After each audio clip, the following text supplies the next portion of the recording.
बौद्ध study channel पर आप सभी लोगों का स्वागत है। तो साथियों, कल हमने वर्ण के व्यंजन क्या होते हैं और व्यंजन कितने होते हैं। तो साथियों, सबसे पहले हमने स्वर करा दिए हैं जो कि 11 होते हैं। और साथ उसके बाद आज हमें व्यंजन पढ़ने हैं। व्यंजन साथियों, व्यंजनों की संख्या 33 होती है। फिर अगले आ जाते हैं हमारे अयोगवाह। साथियों, उनकी संख्या 2 होती है, तो इनके बारे में भी आज चर्चा करेंगे। साथियों, उसके बाद आते हैं हमारे उच्छिप्त व्यंजन या फिर इनको ही कह देते हैं ताड़नजात। इनका दूसरा नाम है उच्छिप्त व्यंजनों का ताड़नजात। और साथियों, इसी ताड़नजात और उच्छिप्त का तीसरा नाम भी है जिसको हम द्विगुण कहते हैं। द्विगुण व्यंजन। साथियों, इनकी संख्या 2 होती है। साथियों, उसके बाद बच जाते हैं हमारे संयुक्त व्यंजन। जिस प्रकार से संयुक्त स्वर होते हैं उसी प्रकार से संयुक्त व्यंजन भी होती है। संयुक्त व्यंजन साथियों, इनकी संख्या 4 होती है। तो साथियों, आज हम बात करेंगे अयोगवाह और व्यंजन जो कि 33 हैं। तो साथियों, अयोगवाह क्या होते हैं और कौन कौन से होते हैं। तो साथियों, अयोगवाह की संख्या होती है 2। अयोगवाह की संख्या 2। कौन कौन से होते हैं? एक तो अंग और दूसरा होता है अह। अंग और अह। साथियों, इसको हम अनुस्वार भी कह देते हैं। अनुस्वार। और अह का जो होता है ये विसर्ग होता है। साथियों, विसर्ग जो कि जैसे हम इसका यूज करते हैं प्रातः काल में। आपने सुना होगा दो पॉइंट ये जो बने होते हैं, 2 बिंदी वाले, प्रातः काल। तो साथियों, इनका यूज ये विसर्ग होते हैं, तो विसर्ग के लिए हमारा अह लगता है। अब अनुस्वार जो होता है इसमें साथियों जैसे अम्बे भी लिखा होता है, तो इसमें अनुस्वार का यूज हो जाता है, ये अंकी बिंदी जो होती है। तो साथियों, ये ही हमारे अयोगवाह होते हैं। इनका नाम है, ये विसर्ग हैं और ये अनुस्वार है। तो साथियों, नेक्स्ट पर बात करते हैं हम कि उच्छिप्त व्यंजन क्या होता है, जिनको हम द्विगुण और ताड़नजात और उच्छिप्त कहते हैं। तो ये कौन कौन से होते हैं साथियों? एक ये तो ढ होता है और ये ढ होता है। तो साथियों, लेकिन इनमें और इस वाले डमरू में अंतर होता है। तो साथियों, ये अंतर होता है, इसकी बिंदी यहाँ लगती है और इसकी यहाँ। ये ही हमारे द्विगुण व्यंजन होते हैं, जिनकी संख्या 2 होती है। तो साथियों, उसके बाद बात करते हैं हमारे व्यंजनों के बारे में। व्यंजन तो साथियों, व्यंजनों की संख्या 33 होती है। व्यंजनों को भी हमने कुछ वर्गों में बांटा है। जैसे कि व्यंजनों की संख्या 33 होती है, उनको वर्गों में बांटा है। जैसे पहला वर्ग है इसका स्पर्श व्यंजन, स्पर्शी व्यंजन।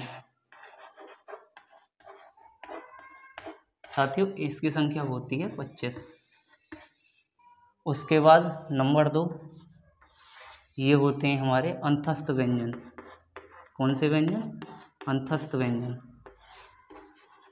साथियों, इनकी संख्या होती है 4। उनके बारे में भी चर्चा करेंगे। नंबर 3 जो होता है साथियों इसमें, वो होते हैं हमारे संघर्षी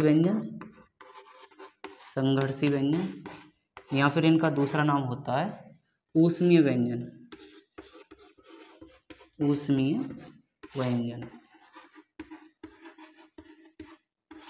साथियों, इनकी भी संख्या 4 होती है। तो ये 25, 4, 29, 4, 33 तो ये व्यंजन हो गए। 11 हमारे स्वर हो गए, 44। 2 हमारे अयोगवाह हो गए, 46। 2 हमारे उच्छिप्त हो गए और उसके बाद जो 4 बचते हैं वो बचते हैं हमारे संयुक्त व्यंजन। उनके बारे में भी हम अभी कुछ देर बाद चर्चा करेंगे। 4 जो होते हैं, जैसे छत्रज्ञ, क्षत्रज्ञ, क्षत्रज्ञ, तो इनके बारे में भी चर्चा करेंगे। तो साथियों सबसे पहले पढ़ते हैं हम स्पर्शी व्यंजन कौन कौन से होते हैं। स्पर्शी व्यंजन, साथियों स्पर्शी व्यंजन,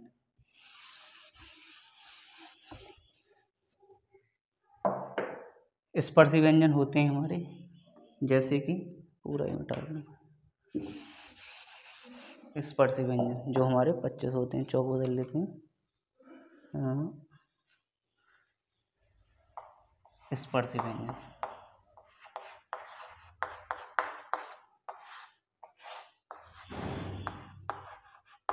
व्यंजन, इन्हें बताने से पहले मैं एक और बात बताऊंगा। व्यंजन का दूसरा नाम होता है, व्यंजन का दूसरा नाम आप कमेंट बॉक्स में बताएंगे क्या होता है। साथियों ये होते हैं हमारे स्पर्शी व्यंजन। ये प्रथमाक्षर होता है, ये द्वितीय, ये तृतीय, ये चतुर्थ, ये पंचमाक्षर। साथियों इस पंचमाक्षर को हम कह सकते हैं, ये होते हैं नासिक्य वर्ण, नासिक्य वर्ण। तो साथियों नासिक्य वर्ण क्योंकि ये नाक से ज़्यादा बोले जाते हैं, नाक से, ने मतलब नाक से भी आवाज़ आती है इनकी। तो साथियों ये होते हैं हमारे कुल मिलाकर 25 वर्ण, जो कि होते हैं हमारे स्पर्शी व्यंजन। तो साथियों अगले व्यंजन की बात करते हैं। अगला व्यंजन है हमारा अंतस्थ व्यंजन, अंतस्थ व्यंजन। अंतस्थ व्यंजन की बात करते हैं साथियों। अंतस्थ व्यंजन कौन कौन से होते हैं।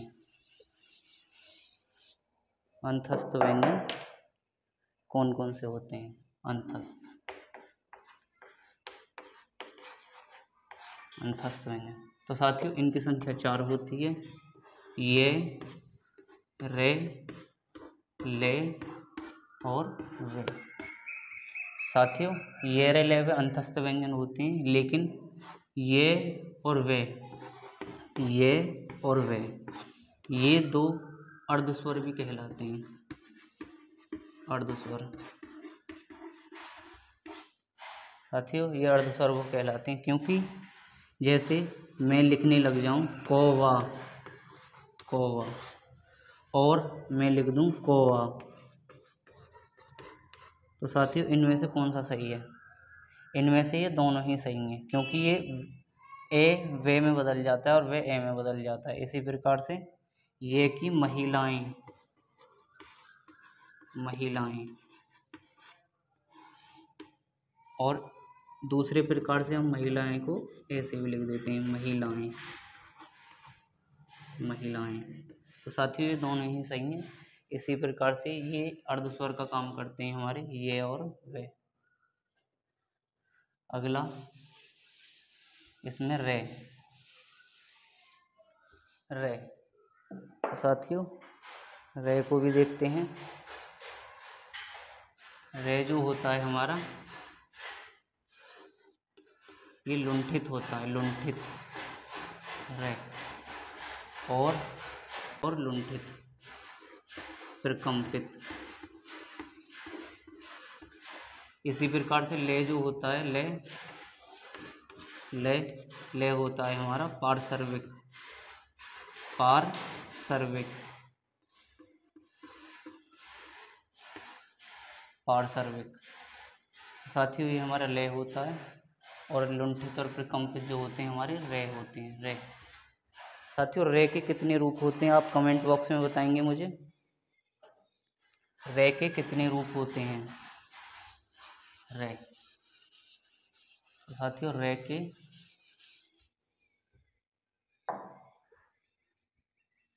के कितने रूप होते हैं कमेंट बॉक्स में बताओ। इसी प्रकार से होते हैं हमारे ऊष्मीय व्यंजन, ऊष्मीय व्यंजन। ऊष्मीय व्यंजन की भी संख्या 4 होती है।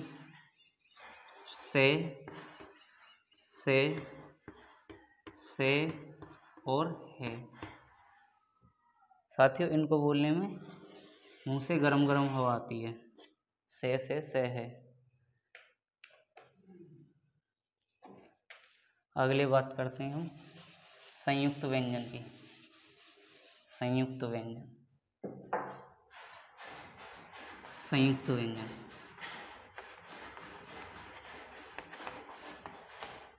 संयुक्त व्यंजन। साथियों इनकी भी संख्या 4 होती है। पहला होता है श्रमिक, दूसरा क्षत्रिय। साथियों क्षत्रिय नहीं होता है, क्षत्रिय होता है। त्रय और ज्ञानी। साथियों ये दो स्वरों के मेल से दो वर्ण व्यंजनों के मेल से बनता है, जैसे से आधा,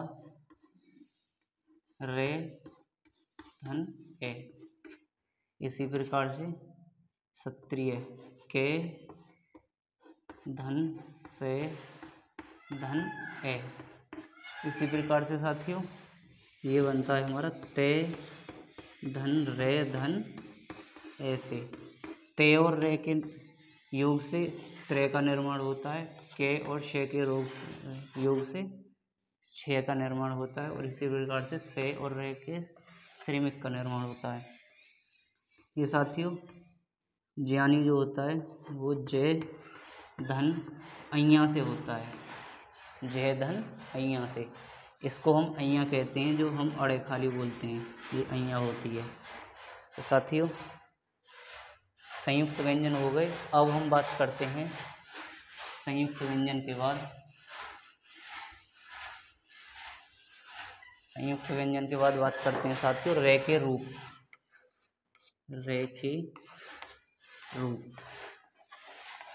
साथियों रे के 3 रूप होते हैं। रे के 3 रूप होते हैं। कौन कौन से होते हैं? एक तो पूरा रे होता है। पूरा रे जो हमारे जैसे राम, रोहन आदि में जो यूज होता है वो पूरा रे होता है।